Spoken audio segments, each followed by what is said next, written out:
some of these people who don't know, can you please explain what exactly that it is that you do? I'm a voice actress on the show Steven Universe on Cartoon Network. I play Peridot. Awesome. How did you get into the business? I got a book called Word of Mouth at a library because I wanted to get into voiceovers. And my brain kind of works more, I need to read things and I need to kind of structure it out for myself, like how to train, what to do, like basically like voiceover 101. So then I called the author of the book. I opened up the book and I saw the number and I was like, hi, my name's Shelby, I just picked up your book and I was interested if you taught voiceover class, and Sue Blue was like, actually, yes I do. So then I started training with her for about over a year and a half. And then I got my voiceover reel together. I worked on getting a bunch of characters together, you know, like 6 to 12 characters. And then I recorded a reel, had a reel professionally done, and then I started submitting to voiceover agents, and then I got signed with an agent that then dropped me, and then I booked Steven Universe, and then I got with another agent. So just get a lot of no's until that one yes. It's a constant grind, yeah. Yeah, constant, yeah, definitely. The floor is open for questions now. A big hustle. From Network. What about Steven Universe popped I guess the script for you? Why did it draw you in? Oh, I was attracted to that script because it was the first time I've seen a cartoon with really, really strong women, like female characters, like kick-ass characters, and Steven was this character that I just fell in love with. He wasn't victim-y. It wasn't like, oh, poor Steven, you know, without a mom and just a dad.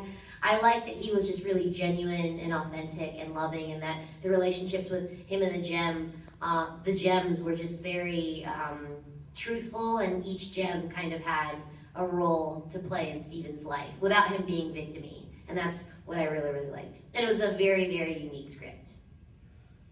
I have a question myself. Sure. What parts of you do you see in your character that you play? Peridot? Peridot, yeah.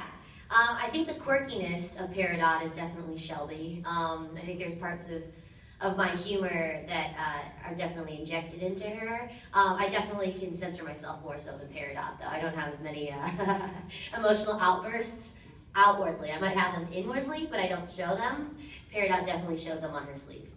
Do you ever have any of those like cringe moments? Like, do you ever watch the show and like you're like, oh, I can't look at myself like right now? Because I know as an actor as well, like sometimes you get those like things on stage or when you're recording, you're like, oh, well, I can't believe I did that. I can't look right now. I'm so embarrassed.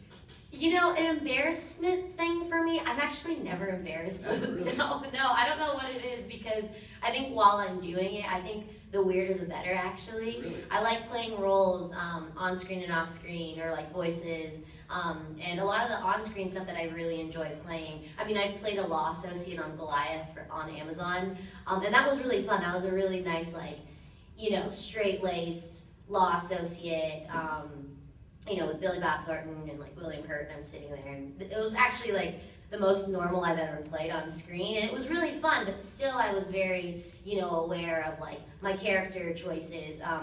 But I played another character named Heidi on YouTube Red with Rhea Perlman and Ava Gutowski, and Heidi's way out there, and I actually find I really like to stretch the physical comedy, the comedy when I'm not saying anything, the silent comedy. Like, I'm a huge fan of I Love Lucy, Mr. Bean.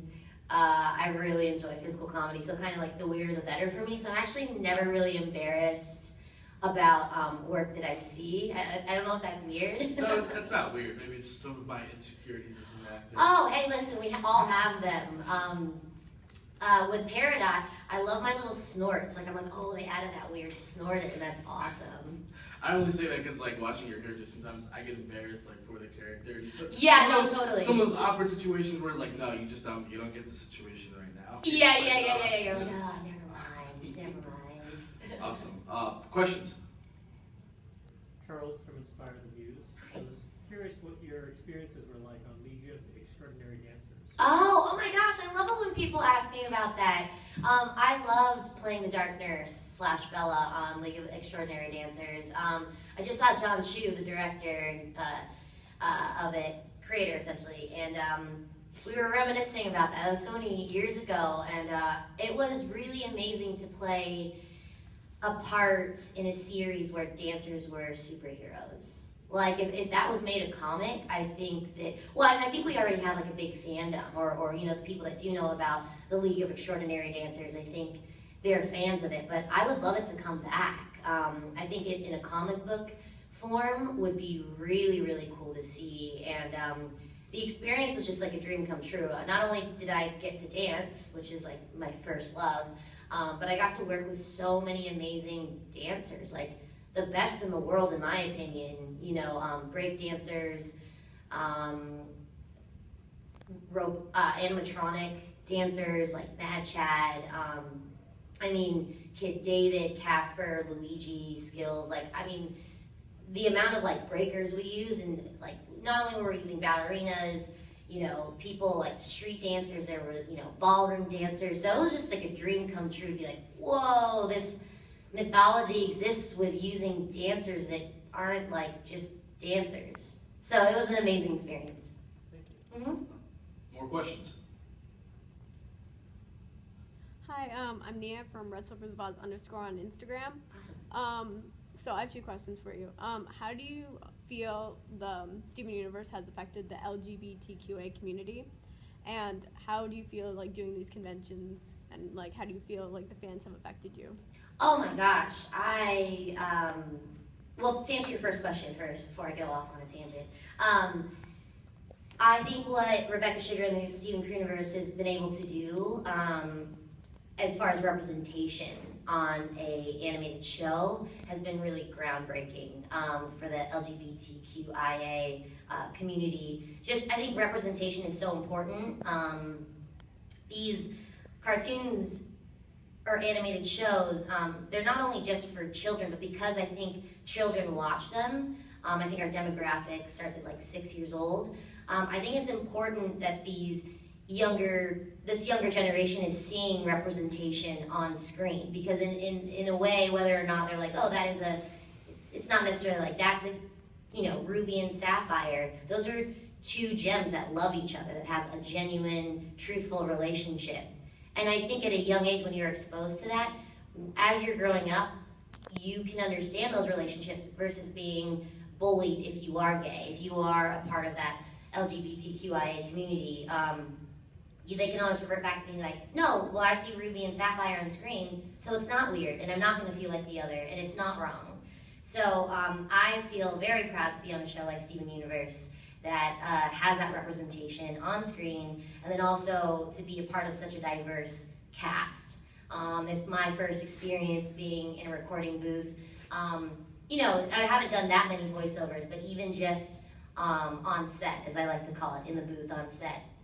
And having so many people from so many diverse ethnic backgrounds, and from just all over. I no longer feel like the other when I'm working on Steven Universe. On other jobs I do. I'm like, oh, I'm the only, you know, Pacific Islander, Asian American here. Great. You know, and now it's weird for me to walk into a situation where I am the other. It's weird now that I've been on Steven Universe for for you know, a couple seasons. It's normal to me, and that's what I'm most excited about. I'm like, nobody's the other here, and that's awesome. That's the first time I think I've ever said that in my professional career, actually. As far as being at cons, I love it. I think meeting the fans, for me, it makes it real. You know, I get a bunch of social media messages, which are so sweet, and I like see all the fan art, and it makes my heart like swell up. Like, I just feel so special and honored, and hearing people's stories about how Steven Universe has really helped them in their lives, and like stay strong through, you know, whether it be depression or a relationship. Actually physically seeing these people and seeing, like, looking at them in their eyes, it's really special for me, because sometimes I just think as an actress, a voiceover actress, you're like, okay, cool, I'm doing something, I'm trying to do my best. But then when you're meeting the fans and it crosses that line of something really personal to them, it makes it personal for me. So I love these cons. It's great. Awesome. Yes, you. Doug Engler from Animazing Radio. Who have been some of your inspirations to help you get into acting and voice acting? Oh my goodness, I have so many. As far as, let's see, well, I love Lucille Ball. I'll always go back to her, because at a young age I would always watch I Love Lucy and then MacGyver with my grandparents, and they moved from the Philippines, and so I think a lot of Lucille Ball's physical comedy was like so new to them to see that on television, and just her little nuances, her timing is just like impeccable, impeccable. As far as female directors go, I'm a huge fan of Ava DuVernay. I am starting my own screenwriting path myself, and so I actually look to her for a lot of inspiration and taking a chance and on women of color and females behind the camera. So she's one of my people I really, really look up to. Sue Blue, who I trained with, she was the voice of the Pillsbury Doughboy back in the day. She was my teacher for voiceovers, and she kind of instilled in me that I can do it. Because, a lot of insecurities, like you were talking about, you don't know if you're good enough ever. And so sometimes it just takes this one person to say, hey, you actually really have talent. I think you should just keep going. And so you're kind of like, all right, let's do it. So yeah, and I've had a lot of acting teachers and a lot of my friends who are in the business. Obviously my husband really, really inspired me to keep going. He's like my #1 cheerleader. So if people like that didn't exist, I don't think I'd be here and doing what I'm doing. So shout out to all of them. Is there any work that you have coming up, or any roles that you have, or that you're about to do that you're really excited for? Well, my YouTube Red Show just came out in March, and so it's still going. Unfortunately, we didn't get a season 2, but the episodes are out there, and I think they're really, really funny. I loved working with Rhea Perlman, and the character that I play is super quirky. She's really sarcastic. She's a little bit like along the lines of Janine Garofalo, which was new for me to play. So I'm excited for people to see that show if you guys are interested. It's on YouTube Red and also Google Play. And there's 6 episodes, and it's called Me and My Grandma. I play Heidi, and she's awesome. I actually, people don't realize it's me until they look my name up on the credits, because I look really different. My hair's up in all these like crazy buns. I'm wearing glasses. I'm like really accessorized. I got to pick my outfits a lot with a costume designer. So she's very different than, again, it's a part of Shelby, but it's not like Shelby that you see every day. So yeah, that's a project I have coming out, and hopefully you'll see some other things with me in it as far as writing goes. Actually, my next question, you mentioned screenwriting. Yeah. What kind of genre do you hope to write for? Right now, I'm working on a biopic. It includes stories that just happen to be from female dancers. It's not about them being dancers. It's just almost like, movies have so much more about the main protagonist other than them just being one aspect. And I feel like a lot of the dance stories that I've seen about female dancers have just been about them being dancers. I'm delving more into the backstory of, of like me myself being a dancer, what it was like growing up being a dancer.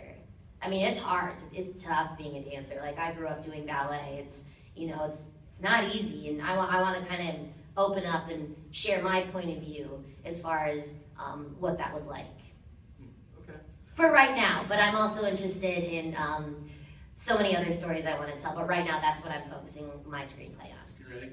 Have you ever considered directing, maybe? Oh, yes. I'm actually interested in getting, I'm applying to a bunch of programs for diversity in directing. Film Independent, Sundance. I applied to the Sundance Screenwriting Lab, and hopefully that works out. If it doesn't, that's okay. I'll keep trying. It's hard to get into. Yeah, it's hard to get into, and you just got to keep going, never give up. So yeah, I'd love to direct. That's ultimately what I would love to do. Sam. Yeah, let's do it. I'm trying. Yeah. Questions? Charles again. Hi, Charles, again. I'm curious, as a dancer, do you wish that your character Peridot would dance more in the show? Absolutely. She's done a little bit of little movements here and there. I would love to see Peridot like bust out in like a breakdancing sort of thing, or like I feel like she's definitely more of like the hip hop. You know, Pearl's more of the balletic one. I've gotten to choreograph a scene for Steven Universe. It's actually coming out in the art book this summer, I think. I choreographed Greg and Pearl's dance for Mr. Greg in that episode. So that was really cool because I recorded it at home, and then I had Harry, my husband, dance with me. I was like, can you do this part with me? And then they animated using that video. So in the art book, they kind of break it down, I think, with all of our pictures, and that's how they animated the dance between Greg and Pearl. Yeah. Yeah, so I'd love to dance more. Oh, and I also Foleyed when Steven and Steve, who calls Steven Steve? Steve. When Steven tap dances with Pearl, that's actually my tap dancing. So I got to Foley. Yeah, I went into the Foley studio and choreographed it, and then they mic'd me up, and then it was so cool. And then when I heard it, I was like, well, I've always wanted to do that. I love Happy Feet, and I had some friends that worked on Happy Feet, and I was like, oh, that's so awesome that you got to do that. And now I could say that I got to Foley tap sounds. That's awesome. Yeah. I was working with like I know you might have touched on this, working with like just the other cast, the voice actors. Do they inspire you at all? Oh, absolutely. We're all friends outside. I got a lot of questions yesterday at the panel. Are you guys friends outside the show? I'm like, oh yeah. Like after cons, like we did LA Anime Expo in LA last weekend, and we all went to Little Tokyo to grab lunch afterwards, and we ended up spending like the whole day together. So yeah. I mean, the whole cast is super talented. Like, we definitely push each other in the booth. It's not like, okay, like, do that one again. It's more like we hear them do it and we're giggling. Like, half of the time we're having to cover our mouth because we're cracking up so hard.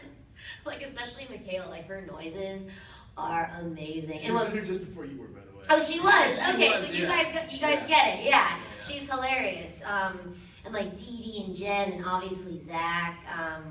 They're all so talented. I just feel honored to be on a show with them. Yeah. Despite the fact that you're Peridot, is there any characters that you would like? Well, I mean, of course, you wouldn't want to take it away from them, but like, let's say there was another character you would want to be on the show. Who would it be? And who would you want to voice? Oh, And how on would the you do it? show. Yeah, on the show. Yeah. Oh, on the show. Okay. Well, I'm like really feeling Aquamarine right now. Really? I love her. I love Aquamarine. Like every time I watch an episode and she's in it, I'm like, she's awesome. I was like, oh man, she's so cool. I'd love to voice her. I mean, I don't think I could do as good of a job as her person does, but I think that's one that I would want to give like a, Yeah. Okay. That's awesome. try, maybe. All right. We have time for one more question.